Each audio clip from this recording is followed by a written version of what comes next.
Welcome to today's explainer.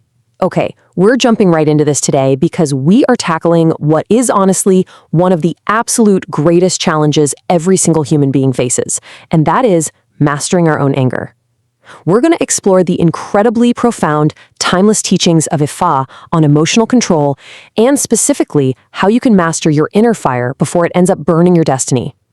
Look, anger is a completely natural emotion, right? We literally all feel it, but the stakes here are so incredibly high.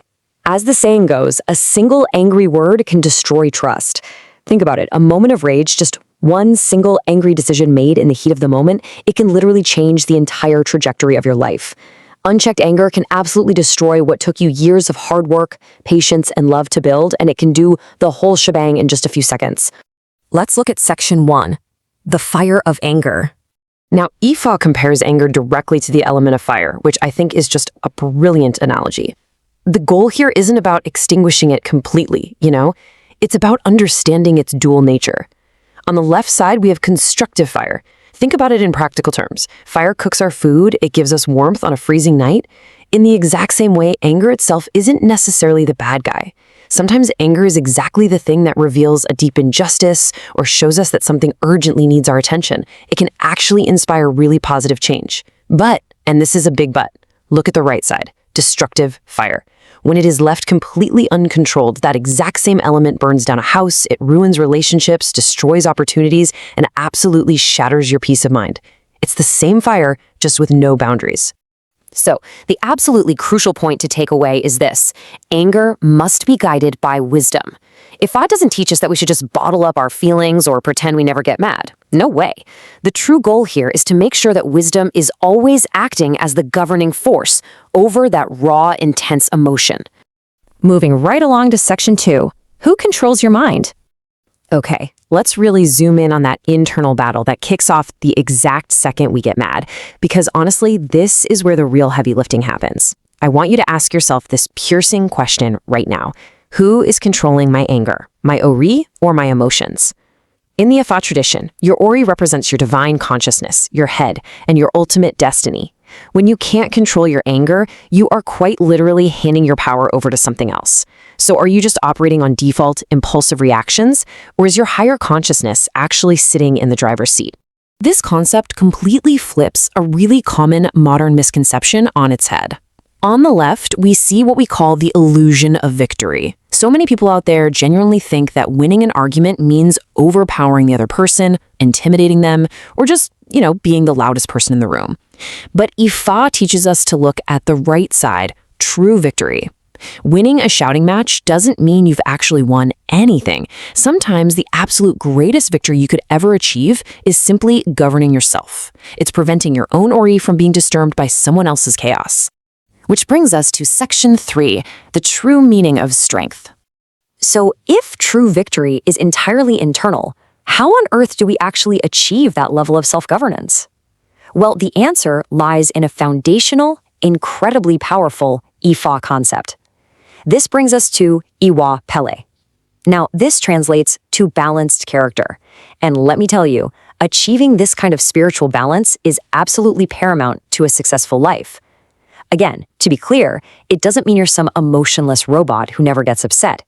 It means you develop the profound ability to understand your emotions as they bubble up, and you consciously choose to respond with wisdom rather than just reacting on pure, unfiltered impulse. In those highly difficult, super stressful moments, you are constantly being forced to choose between balanced action and unbalanced action. It's this constant friction. It's knowing exactly when to speak up versus speaking out of turn and causing unnecessary damage. It's knowing when to act with purpose versus just acting impulsively because you're fired up. And honestly, perhaps the hardest one of all, knowing when to forgive and let it go versus holding on to bitter, heavy grudges. These are real, deliberate, moment-to-moment choices you have to make every single day. And that brings us to what I think is a massive aha moment regarding the true nature of power in Ifa philosophy. The quote says, "True strength is not the ability to overpower others. True strength is the ability to govern yourself." The person who can sit right there in the fire of their own anger, fully process it, and control their response, well, they've already achieved a far greater victory than the person who just flies off the handle and lacks control. Let's get into the practical side with Section 4, Step-by-Step Emotional Control. So, how do we actually apply this ancient wisdom in real time? Like when our blood is boiling and we just feel like completely lashing out. Well, before that anger totally takes over, before you pass judgment or, fire off that aggressive text message, you need to stop and ask yourself, will this action strengthen my destiny or damage it? Seriously, pause. Will my words bring harmony right now, or are they just going to throw gas on the fire and create more conflict? The honest answer to that question should instantly dictate your very next move.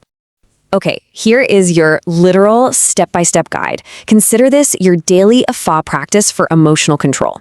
The next time you feel that fire rising up in your chest, do not immediately react. Step 1, pause. Just literally stop what you're doing. Step 2, breathe. Take a deep breath to physically calm your nervous system down. Step 3, connect with your Ori, your higher destiny. And finally, step 4, give wisdom time to speak before emotion completely takes over. It's a really simple 4-step framework, but man, it is absolutely crucial and incredibly powerful when you actually put it into practice in the heat of the moment. The biggest takeaway here is realizing that these testing moments, they aren't just annoyances ruining your day. They're mirrors. Your reaction in a difficult moment reveals your spiritual growth. It shows you exactly where you currently are in your own evolution of consciousness.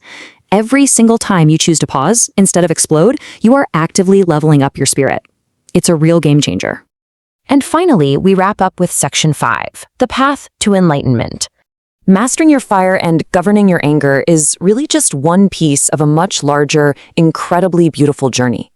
If this explainer has inspired you today, I want to personally invite you to continue this journey of awakening with us. These teachings are essential tools for exploring African philosophy and tapping into the unbelievable power of Ori. So make sure you follow Olusegun Daramola. You can find him at the handle @Olusegun across all social media platforms. And be sure to dive even deeper into all these concepts by joining both the Ifa Enlightenment and World Builder communities. We are all on this path exploring humanity's journey toward enlightenment, and we'd love to do it together. I want to leave you all with this final, truly provocative thought to reflect on. Enlightenment is not a destination. It is a way of living. It's built in those small, deliberate, daily moments where you choose wisdom over uncontrolled fire. So until our paths cross again, may your Ori guide your emotions, may wisdom guide your actions, and may you live in complete harmony with your destiny. Ashe.